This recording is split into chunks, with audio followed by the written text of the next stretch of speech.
माता भूमि पुत्रो हम पृथ्विया, ये हमारी संस्कृति रही है। हम अपनी धरती को अपनी माता कहते हैं और वही माता जब उस किसान से छीनी जाती है तो पीड़ा होना स्वाभाविक है।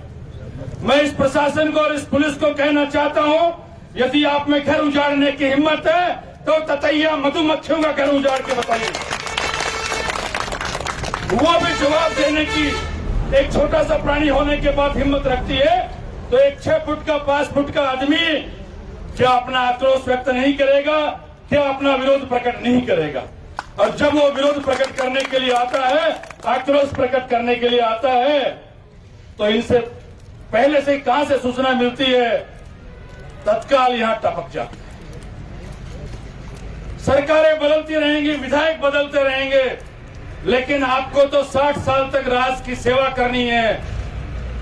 किसी भी राजनीतिक दल की सरकार आ जाए, आपको जनता के साथ जो व्यवहार आप कर रहे हैं वो नहीं करना चाहिए। मैं बहुत पीड़ा के साथ कह रहा हूं, आज पुलिस और प्रशासन की संवेदना मर चुकी है। पिछले दिनों में हमने सबने वो वीडियो देखा जब किस प्रकार से एक माताजी के साथ एक महिला अधिकारी ने दुर्व्यवहार किया, उनके बाल पकड़ करके खींचे गए।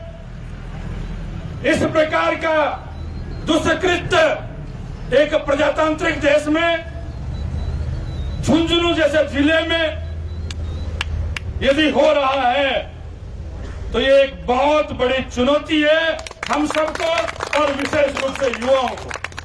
आज जो लगभग 60-65 की अवस्था में है वो तो 10-15 साल में अपना जीवन पूरा करके चले जाएंगे, लेकिन युवाओं के आगे तो पूरी जिंदगी पड़ी है।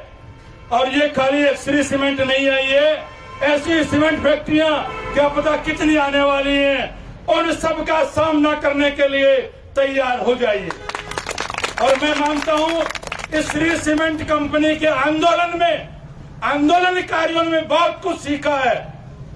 उस शिक्षा से, उस संघर्ष से आप इस प्रकार का प्रबंध तैयार कीजिए कि आगे आने वाली फैक्ट्री सिर्फ किसान से बात करे, वो किसी विधायक के जाकर के और बात नहीं करे।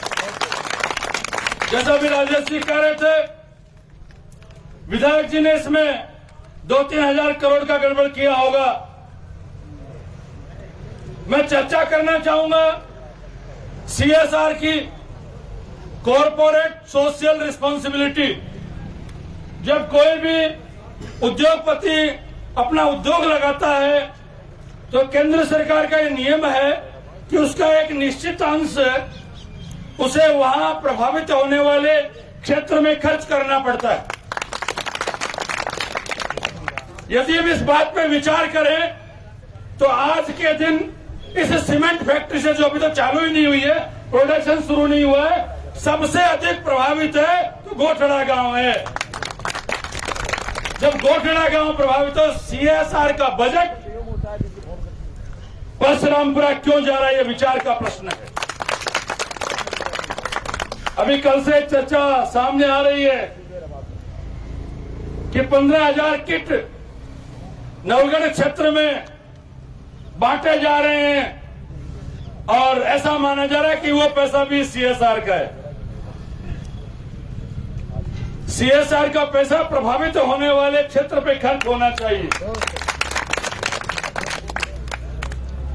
फैक्ट्री के कार्य से फैलने वाले प्रदूषण, फैलने वाले मिट्टी के कण, उससे अस्थमा गोठड़ा का आदमी झेले और उसका जो लाभ हो दूसरे क्षेत्र में भेजा जाए, ये कभी बर्दाश्त करने योग्य नहीं है। बिना संघर्ष किए कुछ मिलने वाला भी नहीं है। डरने की आवश्यकता नहीं है। सरकार को स्थायी नहीं है, अधिकारी को स्थायी नहीं है। ये सब कानून में बंधे हुए हैं, नियमों में बंधे हुए हैं। नियमों के बाहर जाकर के कोई भी कार्रवाई नहीं कर सकता। मैं कहना चाहूंगा, सांप के भय से घर छोड़ने वालों, फन कुचलने का काम कीजिए। सांप के भय से घर छोड़ने वालों, फन कुचलने का काम कीजिए। बरसती रहे कितनी भी ईंटें, हर ईंट का जवाब पत्थर से दीजिए। बिना संघर्ष के कुछ होने वाला नहीं है, और यह संघर्ष हर मातृशक्ति को करना पड़ेगा, हर युवा को करना पड़ेगा, हर प्रौढ़ को करना पड़ेगा, क्योंकि आप लोग सिर्फ अपने लिए नहीं लड़ रहे हैं, आगे आने वाली पीढ़ियों के लिए लड़ रहे हैं। यदि इस समय हमने सहन कर लिया, यदि इस समय हम चुप रह गए, तो आगे आने वाली पीढ़ियां हम सबको गालियां देंगी कि उस समय उन लोगों ने सतर्कता नहीं बरती, वरना यह नहीं होता। इसलिए भावी पीढ़ियों की गालियों से बचने के लिए भाइयों, इस किसान संघर्ष समिति या सीमेंट फैक्ट्री संघर्ष समिति के कार्य में हम सबको मिलजुल कर काम करना पड़ेगा। मैं भी मेरी तरफ से आपको पूरा आश्वासन देता हूं कि आप जैसा कहेंगे, जब कहेंगे, मैं इस संघर्ष में तन मन और धन के साथ तैयार रहूंगा। जय हिंद।